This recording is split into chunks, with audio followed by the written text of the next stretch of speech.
Oke, di topik kedua kita akan membahas review Premier League. So langsung saja, Spurs West Ham mengejutkan atau Moyes kehabisan bensin? Ekspektasiku sih sebenarnya Seri. laga ini seri. Iya sama, aku juga berharapnya seri. Dan kalaupun misalnya Spurs yang menang masih oke aja sih. Tapi ngelihat dari mainnya itu yang di luar ekspektasiku dari gayanya seorang Moyes. Aku kira bakalan menjadi pertandingan yang ketat lah, yang apa ya. Tapi kalau ditonton tuh, kalau dari aku pribadi pas nonton match ini enak sih kalau dari aku sendiri ya. Sama. Dari segi Tapi ini entertainingnya memang menyajikan pertandingan yang menarik nih Spurs West Ham ini. Iya, tapi memang yang nggak tahu nih si The Chosen One ini salah dia nih, salah. Masih ingat kan The Chosen One kan? Iya, masih ingat ya, masih ingat. The Chosen One. Kayaknya dia salah buka buku manual deh waktu sebelum pertandingan Spurs. Harusnya dia buka manual book tahun ini, tapi yang dibuka manual book tahun 2013 pas habis ditunjuk di MU. Satu faktor sebenarnya yang salah langkahnya Moyes itu, aku nggak ngelihat seorang Andriy Yarmolenko seorang pemain yang bisa memberikan perubahan atau jadi pembeda. Karena aku lihat dari segi psikisnya dia atas apa yang terjadi di negaranya itu betul-betul kayak bikin dia. Tapi mungkin Moyes ingin melihat supaya Yarmolenko itu kayak pertandingan sebelumnya bisa cetak gol, termotivasi lah dari dia. Tapi justru sebaliknya yang terjadi. Tapi karena yang tadi hasil imbang ekspektasiku itu ada dua sih alasan. Yang pertama karena ini derby London. Yang kedua berharap supaya menguntungkan posisi United. Iya.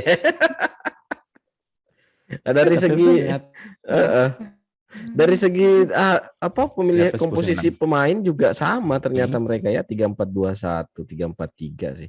Cuman Moyes yang satu hal yang membekas di pertandingan ini adalah betapa Kurt Zouma itu nggak berhenti diteriak, dibu sama fans setiap kali dia pegang bola gitu. Nggak tahu itu dibunya karena dia menzolimi kucing kah atau gimana, nggak tahu juga. Mungkin karena itu kali ya buat diintimidasi si Zouma. Dan lini belakangnya West Ham juga ketika bola berada di areanya Spurs itu maju terlalu tinggi posisinya Cresswell, Dawson sama Zouma, dan ketika Son melebar ke kiri atau ke kanan yang nggak ada yang bisa nutup pergerakannya dia, dan akhirnya ya terciptalah golnya Son. Melepas Son itu benar-benar petaka buat West Ham. Kamu lihat nggak sih cuplikan di pertandingan ini yang Son itu diving 2 kali, yang kena bola terus tiba-tiba kayak habis kena apa gitu, rudal dari Rusia atau apa. Kamu lihat nggak sih itu? Lihat. Ada di Twitter itu ada yang jadi si siapa sih yang nendang bola ke arahnya Son, itu posisi bola mati, jadi ditendang gini kan, kena belakangnya Son, dia kayak wah udah itu teatrikal banget loh dia ini, dalam hal jelek tapi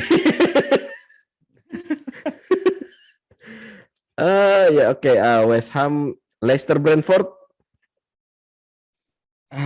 Leicester menang 2-1 nih. Kamu nggak nonton? Nggak nonton. Nggak nonton. Aku nonton Leicester Brentford ini dan aku sampai lupa kalau ternyata James Maddison itu masih ada di Leicester, dan lagi-lagi dia golin tendangan bebas itu sebelum tendangan bebas. Iya. Dan sebelum Madison ngegolin itu aku sampai membatinkan ini gol, ini beneran gol.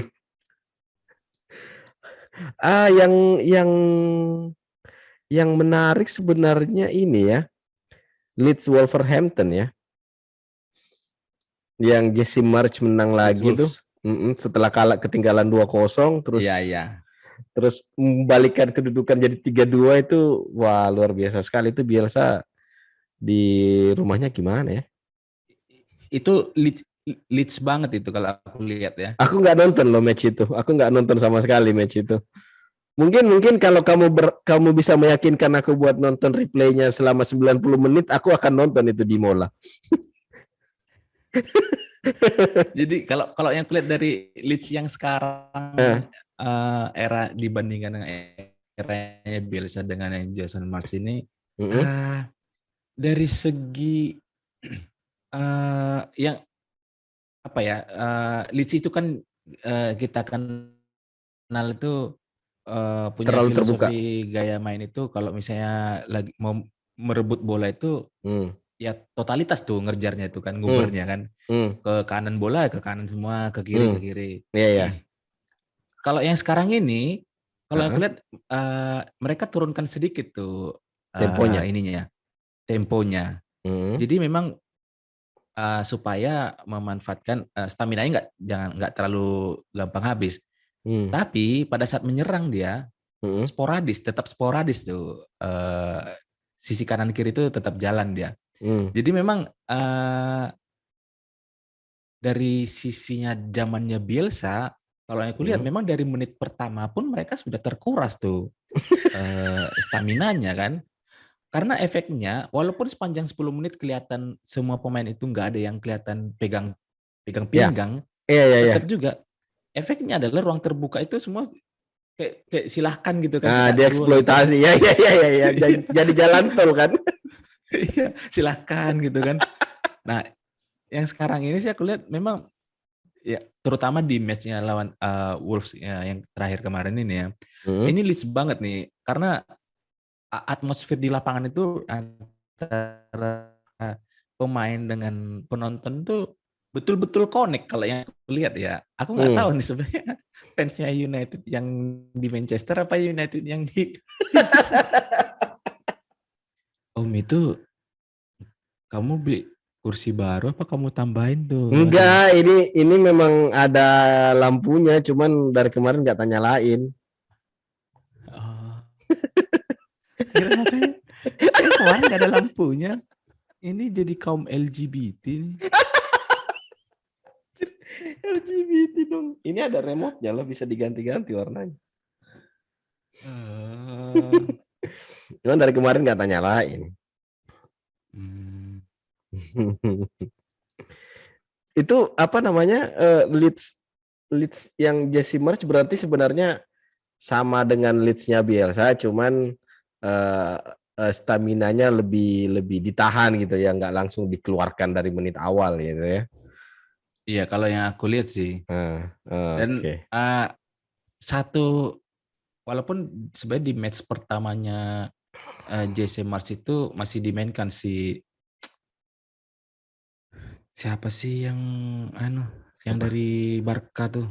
Oh, si ini Trincao lagi bukan. Yang bek kiri. Bek kiri. Oh, Junior Firpo. Junior ya.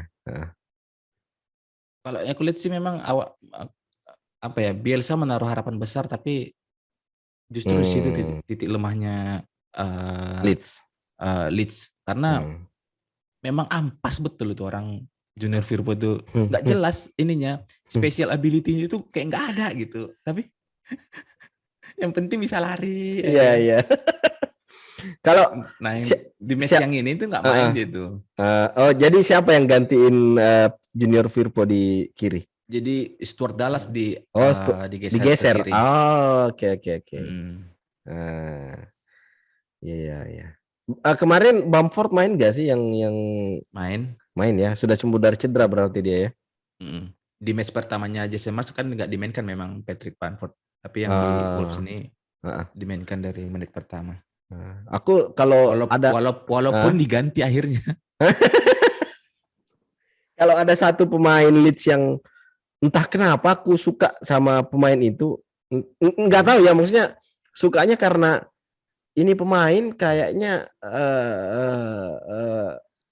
secara sekilas itu udah kayak Simeone gitu loh, ada ilmu hitamnya.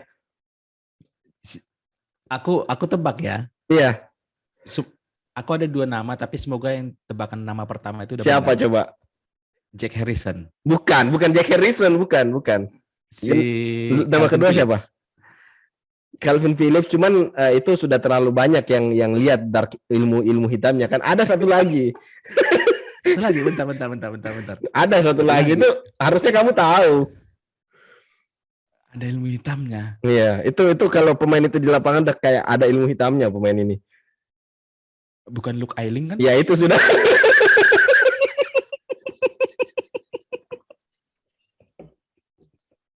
Itu sudah.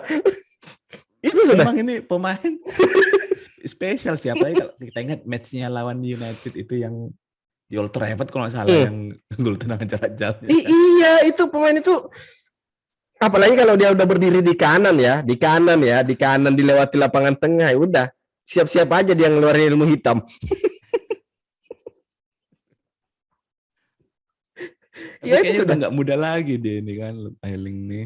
Berapa umurnya dia? Bentar. Ya itu tapi memang kalau misalnya dari tipikal dia kan center back kan, atau center back kadang wingback juga. Iya. Kadang RB juga, tapi kalau dari agresivitas penyerangan tuh special ability itu suka muncul tiba-tiba tuh. Tahu-tahu ada di depan kota 16 besar kan. Siap langsung gebok tuh. Ilmu hitamnya kalau aku lihat itu. Iya memang gitu ilmu hitamnya. Tiba-tiba muncul ya kan. Kayaknya rahasianya dia itu di rambutnya deh kayaknya. Sumber kekuatannya dia itu di rambutnya. 30 tahun dia. 30 tahun loh masih kayak gitu. Coba lah 30 tahun dia masih bisa perform dark arts. Tapi ini sebenarnya kalau misalnya patut diperhitungkan loh, current market value-nya itu cuman $4 juta loh. Market value-nya Luke Ayling. Iya. Musim depan habis kontraknya di Leeds. Kalau musim ini atau musim depan? 2023 berarti. Musim depan 2023. Berarti 31 tahun ya, bisa lah buat dongkrak ilmu hitam di ruang ganti. Luke Ayling. Kalau aku sih yang setiap matchnya Leeds United yang aku tonton tuh yang selalu mencuri perhatian tuh Jack Harrison sih sebelah kiri. Aku tuh Jack Harrison gini, itu Jack Harrison kan agak besar kan badannya. Bukan besar, berisi. Iya, kekar ya. Aku sampai nggak tahu loh, maksudnya ini Jack Harrison sebenarnya posisi aslinya dia yang benar-benar bagus itu di mana sih?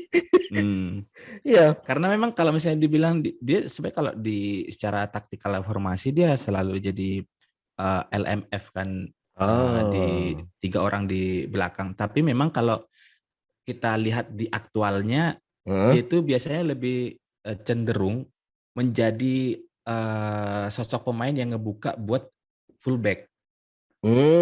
Jadi bukan dia ngenusuk tuh. Berarti dia menarik back lawan ya supaya fullback bisa ada space buat nyerang dari sisi sayap. Ya, I see. Ya sedikit ilmu hitam juga sih masalahnya.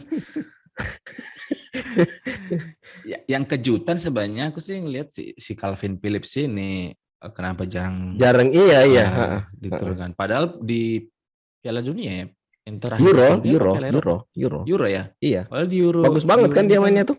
Bagus banget dia di si Calvin Phillips dengan Declan Rice digadang-gadang kan. Tapi nggak tahu kenapa. Aku pikir Calvin Phillips itu nggak pernah, jarang dimainkan lagi setelah dia itu habis cedera kan. Cedera 4 minggu apa 3 minggu gitu. Habis itu jarang banget dimainkan lagi dia. Dan kalau kita ngomongin Leeds lagi. Si siapa tuh yang diincar sama Barcelona? Rafinha. Ya, Rafinha. Rafinha itu memang bagus sih, tapi apa ya? Ya tipikal pemain Brazil. Brazil kan dia? Iya, Brazil. Ya tipikal pemain Brazil ya kayak gitu. Kalau Rafinha ini kalau aku lihat dia itu versi Marcus Rashford 3 tahun lalu. Bedanya dia si Rafinha sebelah kanan ya kan. Iya, main Rashford kidal. kiri ya. Rashford kiri. Kalau Iya, aku iya, lihat iya. ya. Kalau si Tapi ini kita nggak tahu. si Rodrigo. Kalau Rodrigo ini sebenarnya awalnya aku kira dia tuh ini loh, target man loh. ternyata dia nomor 10 kan? Iya, nomor 10. Iya, dia nomor 10. Dipasang nomor 10 dia. Iya. Jadi sebenarnya strikernya Leeds itu cuma Patrick Bamford aslinya. Iya. Iya. Karena di Valencia Rodrigo tuh jadi striker kan. Kalau dia ini yang sekarang ini di belakang, nggak tahu entah nomor 10 apa second striker apa gimana. Tapi kalau yang aku tonton, Rodrigo itu cuman masuk di kotak penalti itu kalau pada saat set piece, entah sepak pojok aja. Iya. Tapi kalau lagi position play itu dia pasti Dia selalu di luar kotak kan? Ya. Ngomongin soal apa? Pemain yang sebenarnya bukan posisinya, ada satu lagi pemain Premier League. Kamu tahu Joelinton? Newcastle. Itu versinya Alan Smith. Dia itu kan dibeli dari mana? Marseille atau mana sih dia tuh? Liga Prancis. Iya, Liga Prancis kan. Liga Prancis kan dipasang sebagai striker di Newcastle kan. Kenapa sekarang dia jadi nomor 8 dan jadi bagus mainnya ini? Ini posisi yang luar biasa luar biasa loh perubahan posisinya si Joelinton ini. Aku sampai nyari-nyari kan, dan akhirnya ada yang ngomong kalau ya sebenarnya Joelinton itu memang aslinya bukan striker, tapi entah kenapa si Steve Bruce pada saat Joelinton datang itu disuruh jadi target man, mungkin karena dia tinggi kayak. Iya. Padahal kalau dari posturnya memang cocok jadi nomor 8. Iya, daya jelajahnya tinggi juga kan. Kan itu orang fisiknya ada yang kuat dia. Fisiknya kuat, dan orang ngomong ya memang Joelinton itu memang aslinya waktu main di Liga Prancis ya posisinya di situ bukan sebagai striker. Loh kok gitu? Sebelum kita nutup topik kedua ini, aku punya satu pertanyaan. Dengan Crystal Palace berhasil nahan imbang Manchester City dan Liverpool menang, ini kan persaingan juara jadi makin ketat nih. Menurutmu siapa yang lebih berpotensi untuk juara di akhir musim nanti ini dengan pertandingan yang tersisa 9 match? Kalau aku lihat sih City. Masih City ya? City. Ini murni aku lihat dari mentalnya pemain City yang bilang Liverpool masih akan bermain di rumah kami. Itu salah satu kalimat yang gue tunggu loh di Simpang ya. Jadi nggak ada tuh yang misalnya mau coba bicara data-data lain-lain, tapi kalau aku melihatnya itu mental yang gimana ya, seorang mental juara lah kalau aku lihat. Jadi kalau nggak salah itu Bernardo Silva bilang, ingat ya Liverpool itu masih main di Etihad Stadium. Jadi karena kan setelah sudah selisihnya hanya 1 poin sekarang ini, memang orang-orang kan jadi pressure itu bakal ada di sisinya Man City kan. Man City ya. Pressure-nya karena memang City yang lagi dikejar nih. Tapi kalau dari segi mentalitas dan dari jadwal, Liverpool itu masih, walaupun memang sebenarnya sudah bisa dipastikan juga menang Liverpool masih ketemu United kan. Liverpool masih ketemu United ya. Walaupun sebenarnya ya itu enggak ini. Kayaknya Liverpool kayaknya sudah deh. Masih kan? Masih ketemu. Masih ya? Habis. Oh iya, yang postpone kemarin ya, yang postpone. Iya betul. Betul. Masih ketemu dia. Mm-mm. Nah, Tapi nggak jadi ngaruh sih sebenarnya, Mici. sebenarnya kan. Sebenarnya nggak ngaruh. Tapi ya gitu. Kalau aku lihat sih tetap City sih yang Masih City ya. masih City. Kamu emang gimana? Liverpool kah? Enggak. Itu kalau misalnya saya berharap Liverpool juara ya itu mending saya matiin kamera ini, terus saya nggak online selama 1 bulan dah. Liverpool masih ketemu. Saya ya City aja, ngapain Liverpool nanti makin jumawa mereka. Nggak usah City aja, tetangga sebelah. Iya, City masih Liverpool masih ketemu United dan sebenarnya itu pertandingan yang nggak ada faedahnya sih. Mungkin lawannya Liverpool yang berat itu adalah kita mau ngomong Watford tapi kayaknya bukan jadi masalah buat Liverpool besok nih. Aston Villa mungkin ya. Iya. Mungkin Aston Villa itu akan menjadi pertandingan yang sedikit trik ya, apalagi main di Villa Park. Kalau City mungkin City ini loh. Ada satu apa? Lawan Burnley. Ini ya itu tadi tim ilmu hitam juga ini ya. Punya special ability dia nih. Iya. Iya, City paling mentok yang tricky. Oh, masih ketemu Wolves juga, masih ketemu Wolves juga City. City masih ketemu Wolves, ya. Yang 2 rintangan itu yang ini. Ya, jadi ya sebenarnya pressure memang lebih di City ya. Cuman ya berharap aja Burnley ilmu hitamnya nggak mempan, terus terus si Wolverhampton juga nggak, si Bruno Lage juga tiba-tiba main menyerang, nggak defensif. Itu Wolves sekarang jadi tim yang sebentar lagi jadi tim ilmu hitam juga kayaknya.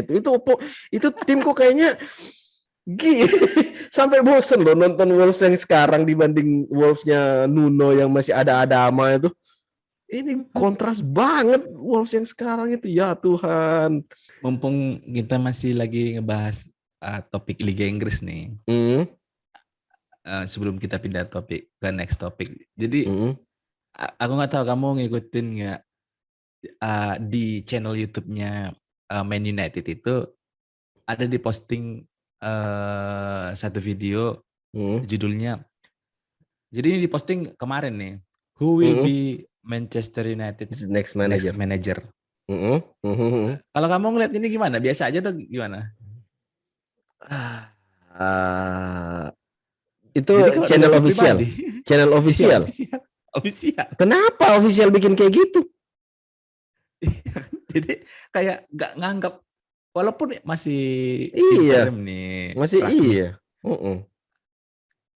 Jadi apa ya? Kayak nggak ada respectnya lah. Nggak dianggap loh Rangnick ini. Mending Rangnick sekarang kembali ke Jerman aja udah. Nggak usah. Udah gitu, ini di channel official. Aku coba tonton lah setengah video kan. Jadi di video itu ada bintang tamu yang cewek, si Tobin Heath. Siapa lagi?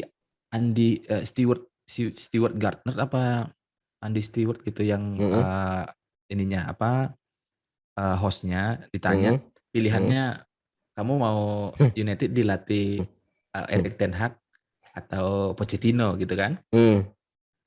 Kalau saya sih Erik ten Hag, tapi dibilangnya begini yang blundernya, kalau menurutku ini sekelas yang official ya. Iya. Tapi saya belum pernah menonton kayak mainnya Erik ten Hag. Jadi hanya semangat. Cuman ngelihat perubahan gitu karena sudah mulai dari awal itu muncul nama itu, jadi kayaknya Erik ten Hag lah yang lebih pantas.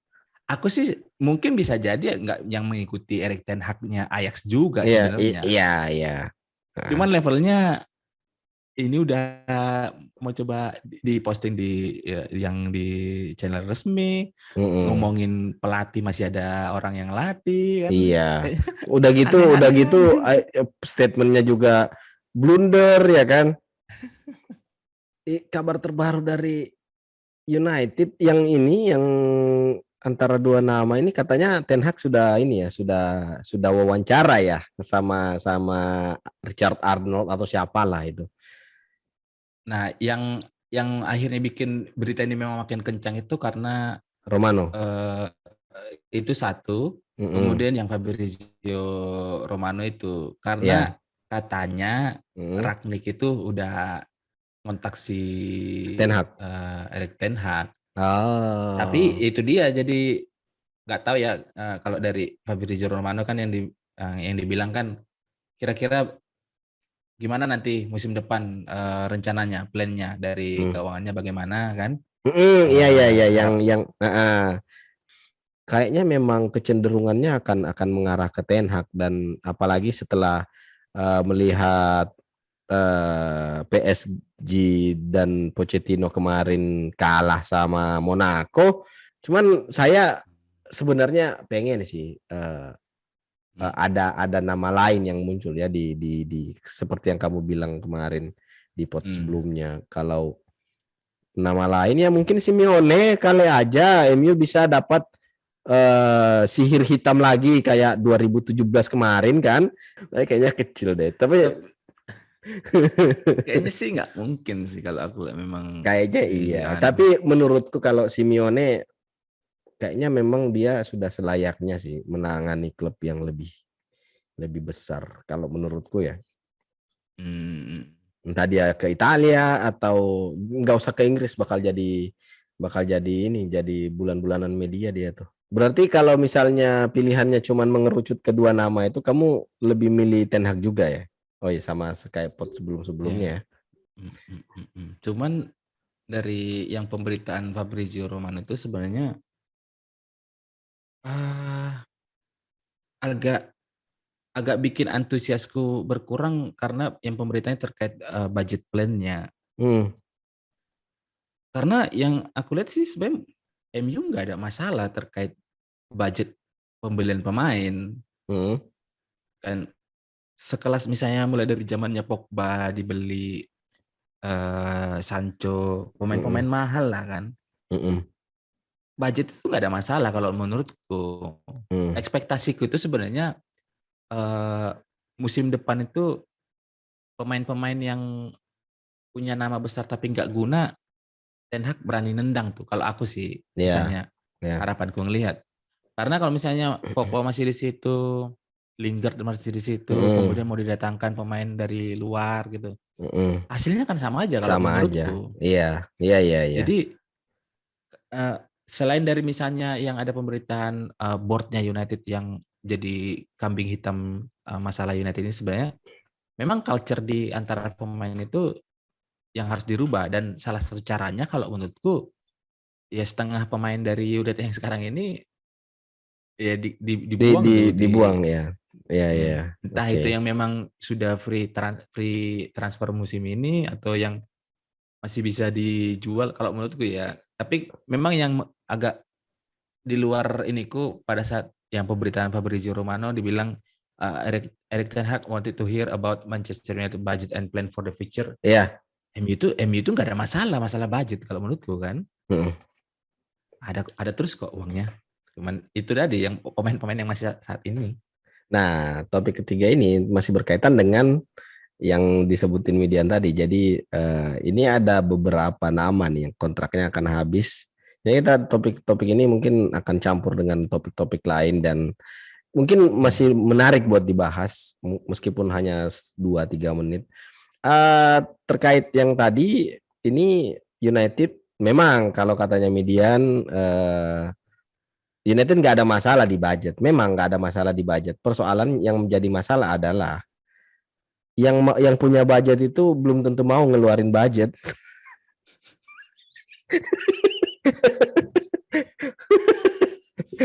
ketika tapi itu beda cerita sih ya, karena CEO-nya sekarang sudah beda ya. Oke, bisa dipertimbangkan itu. Kita lihat aja nanti si Richard Arnold ini gimana.